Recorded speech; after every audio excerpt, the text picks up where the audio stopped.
Indian lawyers കോൺഗ്രസിന്റെ ആഭിമുഖ്യത്തിൽ കായംകുളത്ത് പ്രതിഷേധ ദിനം വായ്മൂടിക്കെട്ടി ആചരിച്ചു.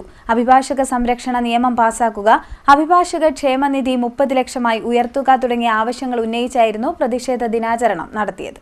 ഇന്ത്യൻ ലോയേഴ്സ് കോൺഗ്രസിന്റെ ആഭിമുഖ്യത്തിൽ കായംകുളത്ത് പ്രതിഷേധ ദിനം വായ്മൂടിക്കെട്ടി ആചരിച്ചു. അഭിഭാഷക സംരക്ഷണ നിയമം പാസാക്കുക, അഭിഭാഷക ക്ഷേമനിധി 30 ലക്ഷമായി ഉയർത്തുക, അഭിഭാഷകർക്ക് പെൻഷൻ സ്കീം നടപ്പാക്കുക, അഭിഭാഷക ക്ഷേമനിധി തട്ടിപ്പിൽ പങ്കാളികളായവരെ എല്ലാവരെയും പ്രതികളാക്കുക, ജൂനിയർ അഭിഭാഷകർക്ക് സ്റ്റൈപ്പൻഡ് ഏർപ്പെടുത്തുക, അന്യായമായി വർദ്ധിപ്പിച്ച കോർട്ട് ഫീ പിൻവലിക്കുക തുടങ്ങിയ ആവശ്യങ്ങൾ ഉന്നയിച്ചായിരുന്നു പ്രതിഷേധ ദിനാചരണം സംഘടിപ്പിച്ചത്. യൂണിറ്റ് പ്രസിഡന്റ് അഡ്വക്കേറ്റ് സുരേഷ് കാക്കനാടിന്റെ അധ്യക്ഷതയിൽ കൂടിയ യോഗം ILC സംസ്ഥാന കമ്മിറ്റി അംഗം അഡ്വക്കേറ്റ് PJ അൻസാരി ഉദ്ഘാടനം ചെയ്തു.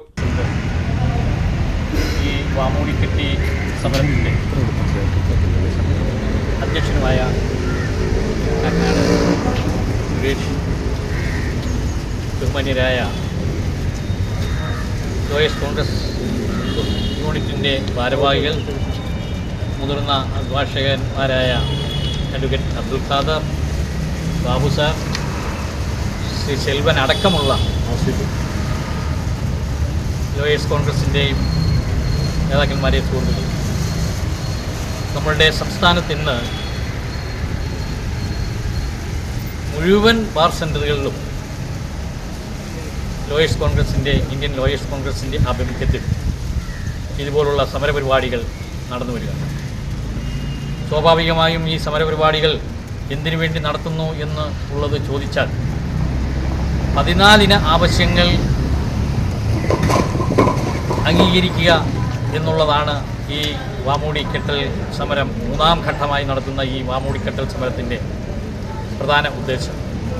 എനിക്ക് മുമ്പ് സംസാരിച്ച അധ്യക്ഷൻ സൂചിപ്പിച്ചതുപോലെ തന്നെ നമ്മുടെ നിരവധിയായ ആവശ്യങ്ങൾ കഴിഞ്ഞ 10 വർഷമായി നമ്മുടെ സംസ്ഥാനം ഭരിക്കുന്ന ഗവൺമെൻറ്റോ അതുപോലെ തന്നെ കേന്ദ്ര ഗവൺമെൻറ്റോ ഒന്നും തന്നെ അംഗീകരിക്കുകയോ അവകാശങ്ങളെന്ന നിലയിൽ അതിനെ കാണുകയോ ചെയ്യാതെ, നമുക്കറിയാം കഴിഞ്ഞ UDF ഗവൺമെൻറ്റിൻ്റെ കാലത്താണ് നമ്മുടെ ക്ഷേമനിധി 10 ലക്ഷമാക്കി ഉയർത്തിയത്.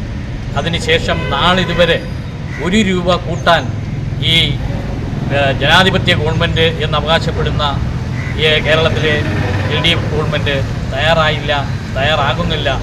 നമുക്കറിയാം, നമ്മളെപ്പോലെ തന്നെ പ്രതിപക്ഷത്തും ലോയേഴ്സ് യൂണിയൻ്റെ നേതാക്കന്മാരും ഒക്കെ ഈ സംസ്ഥാനത്തും ഈ യൂണിറ്റ് സെൻ്ററുകളിലൊക്കെ ഉണ്ട്.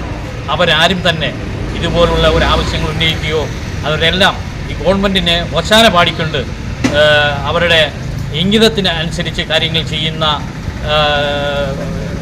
സംവിധാനമാണ് നമുക്ക് ഇവിടെ ഉള്ളത്.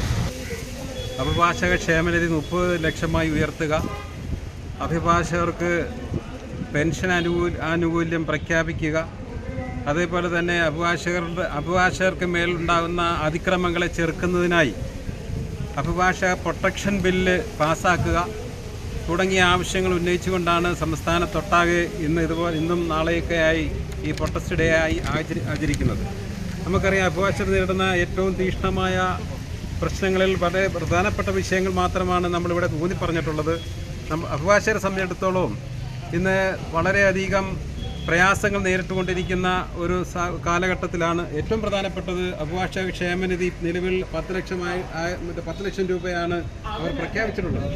അതിൽ നിന്നും 25 ലക്ഷം രൂപ പ്രഖ്യാപിക്കുമെന്ന് കഴിഞ്ഞ 10 വർഷക്കാലമായി നമ്മുടെ ഭരണകൂടം നമ്മളോട് പറഞ്ഞുകൊണ്ടിരിക്കുക.